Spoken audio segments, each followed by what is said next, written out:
को सशक्त बनाने के लिए ये 6 चीजें इसे अपनी लाइफ में एसेंशियल ड्यूटीज के रूप में देखना चाहिए। 6 आवश्यक कार्य को क्या बोलते हैं? Essential duties.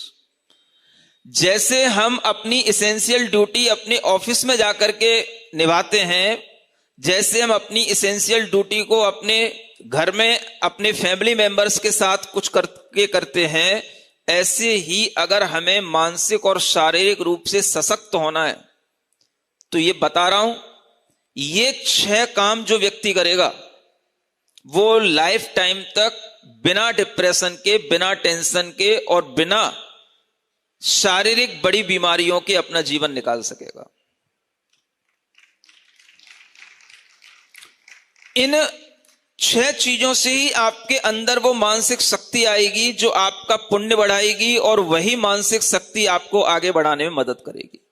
ये वो चीजें हैं, इनको लोगों ने एक साधु की चीजें बना करके, एक वैसे ही बस खाना पूर्ति की चीजें बना करके लोगों ने समझ रखा है। लेकिन तीर्थंकरों का धर्म कभी भी खाना पूर्ति का नहीं होता। धर्म पर विश्वास करके चल रहे हो तो उससे कभी खाना पूर्ति मत करना, उसे चित्त स्थिर करके उससे लाभ लेना, और वो लाभ जब आपको महसूस होगा तभी आपको समझ में आएगा कि ये धर्म हमारे कितने काम का है। आज तक लोगों ने धर्म को काम का नहीं बनाया। मैं बता रहा हूं आपको, धर्म को काम में लाने का तरीका भी आपको ये सिर्फ बताने का भाव अपने अंदर आता है। बाकी लोगों ने धर्म को एक रिवाज बना रखा है, एक ढकोसला बना रखा है। तो धर्म को अपने काम में लेना सीखो। इन 6 आवश्यकों को आप समझने की कोशिश करो, ये आपके जीवन के अंग बनने चाहिए। इन्हें अपनी लाइफ में इस तरह से मैनेज करना सीखो कि हम कुछ करें या न करें, लेकिन 6 आवश्यकों को जरूर करेंगे। ये तीर्थंकरों के द्वारा बताया हुआ हमारे लिए उपदेश है। अगर आप तीर्थंकरों को मानते हैं, जैन धर्म को मानते हैं, तो आपको इन 6 आवश्यक कार्यों से अपने आप को लाभान्वित जरूर करना चाहिए। जो बच्चे बाहर पढ़ते हैं, जिन्हें मंदिर नहीं मिलते हैं, जिन्हें कुछ भी धर्म करने का कोई भी साधन नहीं मिलता है, मैं उन बच्चों के लिए भी बताना चाहता हूं। जिनके बच्चे बाहर पढ़ रहे हैं, जिन्हें कभी मंदिर जाने का मौका नहीं मिलता और एक बहाना उनके पास होता है, मंदिर 20 किलोमीटर दूर है, 25 किलोमीटर दूर है, कहीं कहीं तो है ही नहीं। धर्म मंदिर पे डिपेंड नहीं होता। जब भगवान ने हमें सारी प्रक्रिया इंडिपेंडेंट होने की बताई है, तो धर्म हमें डिपेंड कैसे बना सकता है? ये 6 के 6 आवश्यक इंडिपेंडेंट बनाने के लिए हैं, और ये इंडिपेंडेंट रूप से किसी भी जगह पर, किसी भी देश में, किसी भी विदेश में, किन्हीं भी शहरों में, किसी भी लॉज में, किसी भी स्थान पर, या किसी भी तरह की जहां पर ये बच्चे रहते हैं, ऐसे स्थानों पर किसी भी कमरे के अंदर बैठ करके 6 आवश्यक किए जा सकते हैं। सुनते हो? ये बताना है आपको अपने बच्चों को। जो बच्चे घर से बाहर गए हुए हैं और ये कह करके कि वहां पर हम कुछ नहीं कर पाते, हमारे पास धर्म करने का कोई साधन नहीं है, उनको मैं बताना चाह रहा हूं कि ये 6 आवश्यक अपनी पूरी डेली लाइफ स्टाइल में इनको इन्वॉल्व करें। अगर आपको सशक्त बनना है भीतर से, तो आपके लिए धर्म भी होगा, आप मानसिक रूप से स्वस्थ भी रहेंगे, और आपके लिए जो दर्शन आदि का भाव आता है और वो नहीं कर पाते हो, उसके कारण से जो आपके अंदर संस्कार टूटता चला जा रहा है, वो संस्कार भी बना रहेगा, और आप हमेशा हमेशा के लिए तीर्थंकरों की वाणी से जुड़े रहोगे। क्या करना है? इन 6 चीजों को दिन भर में किसी भी टाइम पर कर लेना है, रात में भी किसी भी टाइम पर कर लेना है। 24 घंटे के अंदर हमारे 6 आवश्यक पूरे हो जाएं। ये मैं आपके लिए समझा रहा हूं। साधुओं के लिए तो सुबह के शाम को प्रतिदिन करने ही होते हैं, लेकिन एक हाउस होल्डर को किसी भी टाइम पर वो कर सके और ये 6 चीजों की पूर्ति कर ले। वो ये 6 एसेंशियल ड्यूटीज इन्हें अपने जीवन में शामिल करे। क्या करे? समभाव में बैठने की कोशिश करे। सबसे पहले कैसे बैठे? कोशिश करेगा तो बैठेगा ना। चित्त को स्थिर करके सुबह से शाम तक अपना कोई कामकाज करके आए हैं तब, या जब जा रहे हैं उससे पहले अर्ली मॉर्निंग अगर हमें टाइम मिले तो सबसे अच्छा समय होता है सुबह बैठ करके सबसे पहले क्या करना? सामायिक करना। चाहे सामायिक प्रतिमा हो या ना हो, चाहे हमारे कोई 2 प्रतिमा के व्रत हो या ना हो, इससे कोई मतलब नहीं है। सामायिक हमारा धर्म होना चाहिए। यह पहचान होनी चाहिए जैनत्व की। अगर हर जैन इस भाव में रहेगा तो उसके लिए अपने आप ये पहचान बनेगी। भले ही आप ट्रेन में सफर कर रहे हो, ट्रेन में भी सोते हो, सुबह आपकी ट्रेन कहीं भी जा रही हो, कहीं भी ट्रेन खड़ी हो या चल रही हो, इससे कोई भी लेना देना नहीं है। आप तो अपनी डिब्बे में अपनी जगह पर बैठे ही हो ना। बस आप सुबह उठे, सुबह उठते ही आपने क्या भाव किया? सबसे पहले हमें सामायिक करना है। अगर ये आपके अंदर आ जाए तो ये जैनत्व की सबसे बड़ी पहचान होगी। जैसे इस्लाम में नमाज करने से इस्लाम की पहचान होती है, ऐसे ही जैनत्व की पहचान अगर होगी तो सामायिक करने से होगी। अहिंसा, खाना पीना, ये सब तो बाहरी बातें हैं। भीतर अपने लिए क्या कर रहे हो, ये अगर हम सीखेंगे तो किसी को सिखाएंगे। सामायिक करना सीखो। जरूरी नहीं है कि हम उसके लिए टाइम 48 मिनट का निकालें, 1 घंटे का निकालें। सामायिक श्रावक के लिए टाइम से बाउंडेड नहीं है। कोई तुम्हारी सामायिक प्रतिमा नहीं है, उनके लिए बता रहा हूं मैं। सुन रहे हो ना? नहीं तो अभी कोई प्रतिमाधारी कहने लगेंगे महाराज ने कह दिया है कितनी भी कर लेना। मेरी परिभाषा किन के लिए है, उनके लिए सुने। तो सामान्य जो लोग हैं, कॉमन हाउस होल्डर्स हैं, जनरल व्यक्ति हैं, उनके लिए मैं कह रहा हूं ये सामायिक के भाव में वह अपनी इच्छा अनुसार टाइम देख करके, कितने बजे उठा, कितना टाइम मेरे पास है, 20 मिनट है तो 20 मिनट सही है ना, 24 मिनट है तो 24 मिनट सही। 24 मिनट की एक घड़ी कहलाती है। क्या बोलते हैं? एक घड़ी। अगर हो जाए 24 मिनट की एक सामायिक तो इतनी पर्याप्त है आपके लिए। एक घड़ी 24 मिनट की पहले बैठना सीखो, 48 मिनट तो बाद में। क्या सुना? घड़ी से लगा करके बस 24 मिनट मुझे शांत भाव से बैठना है। क्या करना है? शांत भाव से बैठना है। और शांत भाव से बैठ करके 2 काम किए जा सकते हैं।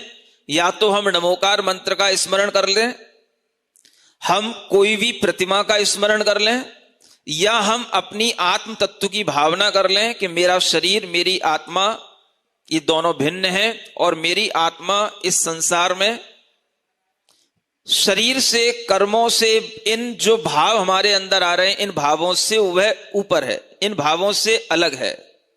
ये विचार कर लें बस 24 मिनट के अंदर। क्या फायदा मिलेगा? जो आपके सांसारिक भाव हैं, उन सांसारिक भावों से अपने को छुड़ाने का इससे अच्छा कोई साधन नहीं होता। जैसे ही आप बैठोगे आपको चिंता पड़ेगी बेटी की, बेटे की, पत्नी की, पति की, किसी की चिंता नहीं करना। ये सब संसार के संबंध हैं, इनसे 24 मिनट के लिए मेरा कोई संबंध नहीं है। इसको बोलते प्रैक्टिस ऑफ डिटैचमेंट। ये बहुत जरूरी है आज के समय पर। अगर आप अपने आप को इस आउटर वर्ल्ड के इन रिलेशन से डिटैच करने की आर्ट सीख लोगे तो इनके द्वारा आने वाला जो प्रेशर है उसको आप झेल पाओगे। यह सामायिक का बहुत बड़ा फायदा है। प्रेशर किस चीज का होता है? मम्मी ने कह दिया है बेटा तुझे IITN ही बनना है, मम्मी ने कह दिया है बेटा तुझे डॉक्टर ही बनना है, मैं नहीं बन पा रहा हूं। कुछ देर के लिए मम्मी को भी छोड़ दो, मम्मी भी मेरी नहीं है, फिर प्रेशर कहां से आएगा? नहीं समझ में आया? जो रिलेटिव्स अपने को प्रेशर दे रहे हैं वो मेरे है ही नहीं है। कोई सगे संबंधी 24 मिनट के लिए मेरे नहीं है। मैं सिर्फ आत्मा हूं। मैं अपना स्वयं का संवेदन करना चाहता हूं। मैं इन बाहरी संबंधों से अपने को अलग हटा करके समभाव में आकर के अपने अंदर 24 मिनट के लिए एक इंट्रोस्पेक्शन अपना कर रहा हूं। इसका नाम क्या है? सामायिक, means A state of equanimity इसको बोलते हैं। ये सामायिक का भाव अगर आपके अंदर आएगा तो सारा पीयर प्रेशर आपका बाहर छूट जाएगा, और अगर जिसकी हैबिट होगी तो आपके लिए कितना भी अपने जीवन में प्रेशर आगे बढ़ेगा, आप उस सामायिक के माध्यम से उसको दूर करते जाओगे। ये एक बहुत बड़ा टूल है ये सामायिक। इसको लोग समझते नहीं। पहले कुछ लोग करते भी थे, अब तो सब भूल गए। सिवाय मंदिर में दान पूजा करने के और कोई काम बचा ही नहीं। और इस काम को मैं मना नहीं कर रहा हूं, लेकिन इसकी भी एक क्या अहमियत है वो मैं बाद में बताऊंगा। लेकिन ये पहली चीज जो मुख्य है वो क्या है? अपने लिए, जिससे हमारे जीवन की पहचान है, तीर्थंकरों के द्वारा बताया हुआ ये भाव, सामायिक का भाव। समझ रहे हो? कितनी देर? 20 मिनट, 24 मिनट, मैं कहता हूं 15 मिनट सही, मैं कहता हूं आधी में भी आधी सही। नहीं समझ में आ रहा है? 12 मिनट सही। शुरू तो करो। नहीं समझ में आ रहा? वो बोलते हैं ना, तुलसी संगत साधु की हरे को, क्या बोलते हो, आधी में आधी पुण्य, दुआ याद नहीं आ रहा है। हाँ, आधी में पुण्य आधी, हरे कोटि अपराधी। तो आधी घड़ी में भी और आधी कर दो, क्या फर्क पड़ रहा है?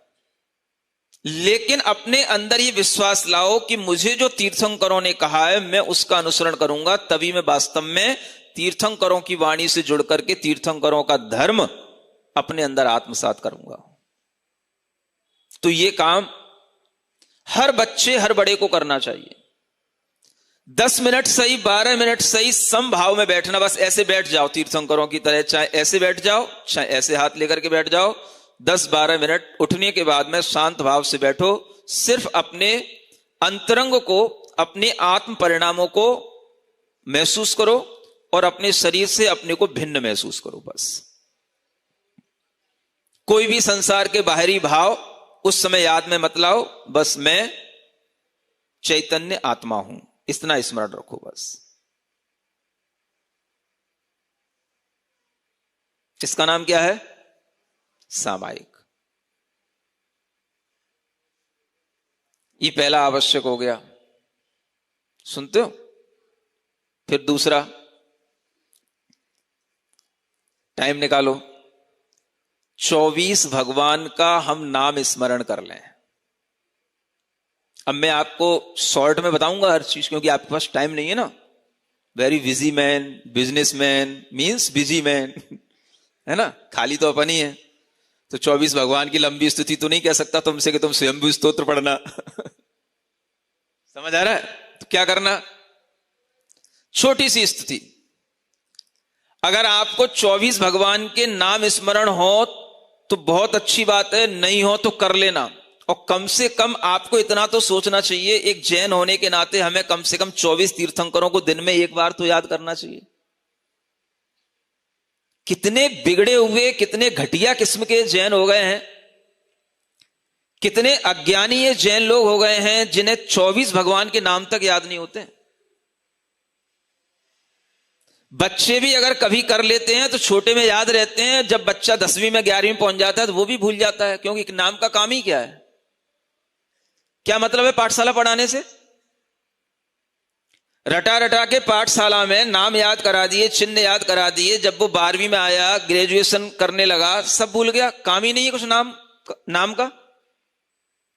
तो इन नाम को हम कभी काम में लेते हैं कि नहीं?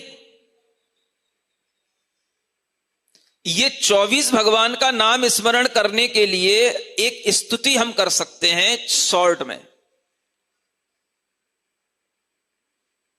अगर इतना सा बन जाए तो ये भी एक आपकी स्तुति कहलाएगी।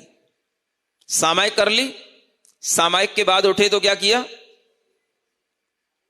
आदिनाथ भगवान के चरणों में मेरा नमस्कार हो, अजितनाथ भगवान के चरणों में मेरा नमस्कार हो, संभवनाथ भगवान के चरणों में मेरा नमस्कार हो, अभिनंदन नाथ भगवान के चरणों में मेरा नमस्कार हो, सुमतिनाथ भगवान के चरणों में मेरा नमस्कार हो, पद्म प्रभ भगवान के चरणों में मेरा नमस्कार हो। सुपार्श्वनाथ भगवान के चरणों में मेरा नमस्कार हो। चंद्रप्रभ भगवान के चरणों में मेरा नमस्कार हो। पुष्पदंत भगवान के चरणों में मेरा नमस्कार हो। शीतलनाथ भगवान के चरणों में मेरा नमस्कार हो। श्रेयोनाथ भगवान के चरणों में मेरा नमस्कार हो। वासुपूज्य भगवान के चरणों में मेरा नमस्कार हो। विमलनाथ भगवान के चरणों में मेरा नमस्कार हो। अनंतनाथ भगवान के चरणों में मेरा नमस्कार हो। धर्मनाथ भगवान के चरणों में मेरा नमस्कार हो। शांतिनाथ भगवान के चरणों में मेरा नमस्कार हो। कुंथुनाथ भगवान के चरणों में मेरा नमस्कार हो। अरनाथ भगवान के चरणों में मेरा नमस्कार हो। मल्लीनाथ भगवान के चरणों में मेरा नमस्कार हो। मुनिसुब्रत नाथ भगवान के चरणों में मेरा नमस्कार हो। नमीनाथ भगवान के चरणों में मेरा नमस्कार हो। नेमिनाथ भगवान के चरणों में मेरा नमस्कार हो। पार्श्वनाथ भगवान के चरणों में मेरा नमस्कार हो। महावीर भगवान के चरणों में मेरा नमस्कार हो। चतुर्विंशति तीर्थंकरेभ्यो नमो नमः। ये क्या हो गया? ये स्तुति हो गई, स्तवन हो गया। किसका? 24 तीर्थंकर भगवान का। कई तरीके हैं, और जल्दी करना हो, ऋषभ अजित संभव अभिनंदन सुमति पदम सुपार्श जिन राय चंद्र पहुप शीतल श्रेयांश जिन वासु पूज्य पूजित सुरराय विमल अनंत धर्म जस उज्ज्वल शांति कुंथु अर मल्ली मनाय मुनि सुव्रत नमिनेमि पार्श्व प्रभु वर्धमान पद शीश नवाय। मुझे भी याद है, बचपन में करता था है ना। हाँ, तो ऐसे करके 24 भगवान की स्तुति याद कर ली, हो गया ये। ठीक है ना। थोड़ा सा अपने को और अच्छा करना हो, प्राकृत के भी 4 लाइनों में एक स्तुति है छोटी सी, है ना। आदि संवंदे जिणमजियम संभवम अभिनंदन सुमयिम पौम सुपासम चंदम सुविहिम सीयलसेय वासुपूज्यम विमलमणन्तम धम्म पवत्तय धम्मम संतिम कुंथु अरम मल्लिजिणम मुनि सुवयणा हम णमिणेमिम पास पहुम, है ना। ऐसे करके ये 24 भगवान की स्तुति अर्चना पथ में सिंपल से 4 लाइनों में ऐसी लिखी हुई है, प्राकृत भाषा में व्यवस्थित रूप से। समझ रहे हो? 4 लाइनें ये याद हो जाएं, ये क्या हो गई? ये स्तुति हो गई। अब क्या करना? अब किसी एक तीर्थंकर की वंदना कर लेना, है ना। अब ये अलग अलग टाइम पे भी अलग अलग कर सकते हो, जरूरी नहीं सब एक साथ करना, जब टाइम मिल जाए। लेकिन अपने को 6 चीजें पूरी कर लेना। चाहे 3 सुबह कर लो, चाहे 3 शाम को कर लो, चाहे 2 सुबह कर लो, 2 दोपहर में कर लो, 2 शाम को कर लो, 2 रात को कर लो, कैसे भी कर लो। समझ में आ रहा है? फिर क्या करना? एक तीर्थंकर भगवान की स्तुति के कोई भी 4 लाइनें याद है किसी को? कुछ क्या है? आप स्वयंभू स्तुति किसको याद होगा? वो तो हो ही नहीं सकता। वर्धमान स्तोत्र याद हो, भक्तामर स्तोत्र याद हो, तो आदिनाथ भगवान के चरणों में 2 छंद पढ़ लिए तो वर्धमान स्तोत्र के 2 छंद पढ़ लिए तो वर्धमान भगवान की स्तुति होगी। कोई भी भगवान के स्तोत्र के 2 छंद पढ़ लोगे तो आपको 2 एक ये वंदना हो गई। ठीक है। आदिनाथ भगवान के पढ़ लिए भक्तामर के 2 छंद, तो आदिनाथ जनेन्द्राय नमो नमः, और वर्धमान स्तोत्र के पढ़ लिए तो वर्धमान जनेन्द्राय नमो नमः। हाँ, चालीसा भी पढ़ सकते हो आप स्तुति वंदना में जो है ना, अगर चालीसा याद है चालीसा पढ़ लिया, चलो ये भी ठीक है आप लोगों के लिए। कुछ भी सही, प्रयोजन यह है कि आप इन 6 आवश्यकों की पूर्ति करें और इनसे लाभान्वित हों। अब ये आपने 3 आवश्यक कर लिए, समझ आ रहा है? अभी बताने में तो टाइम लगा रहा है, जब करोगे आप तो 5 ही मिनट में सब हो जाएगा आपका। फिर क्या करना? प्रतिक्रमण, है ना, छोटा सा प्रतिक्रमण। जो दार्शनिक प्रतिक्रमण में अष्ट मूल गुण और सप्त व्यसन के दोषों का प्रतिक्रमण बताया गया, सिर्फ उतने 15 पैराग्राफ पढ़ लेना बस।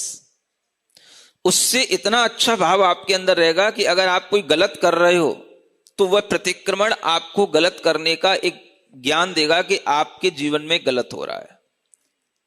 भले ही आप कर जाओ गलत, कोई बात नहीं, लेकिन वो आपको रियलाइज कराएगा कि आपने गलत किया है, इसका पश्चाताप आपको अच्छे से करना है, ये आपके जीवन की ये गलतियां हैं।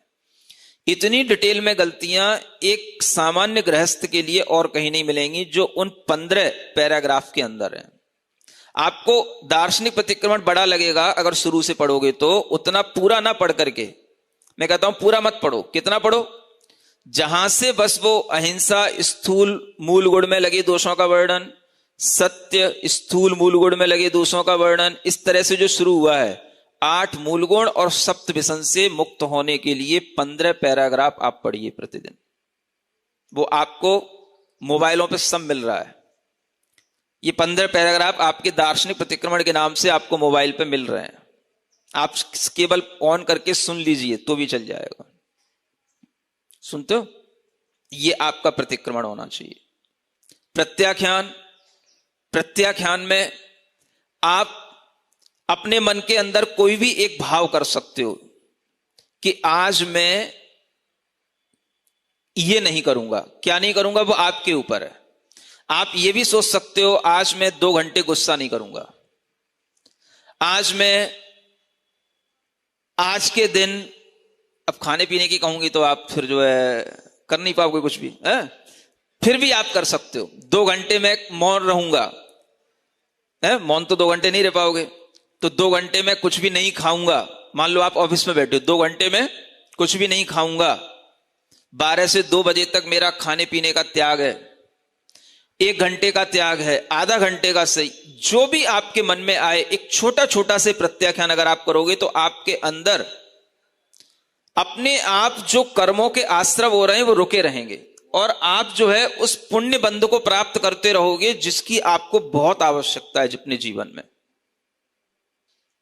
और फिर उसके साथ प्रतिक्रमण हो गया, प्रत्याख्यान हो गया, एक कायोत्सर्ग। कभी भी सोने से पहले या उठने के बाद एक कायोत्सर्ग कैसे किया जाता है, तो उसको आप सामायिक में भी शामिल कर सकते हो। 27 श्वासोच्छ्वास गिन करके एक कायोत्सर्ग कर लिया, बस उसे आप सामयिक में भी कर सकते हो। आपको और छोटा सा पैकेज बना देता हूं, कम से कम टाइम में आपको हो जाए। सामायिक कायोत्सर्ग एक साथ कर लो, एक बार वंदना और स्तुति एक साथ कर लो, प्रतिक्रमण प्रत्याख्यान एक साथ कर लो, 2-2 का पैकेज बना करके 3 टाइम में इसको कभी भी पूरा कर लो।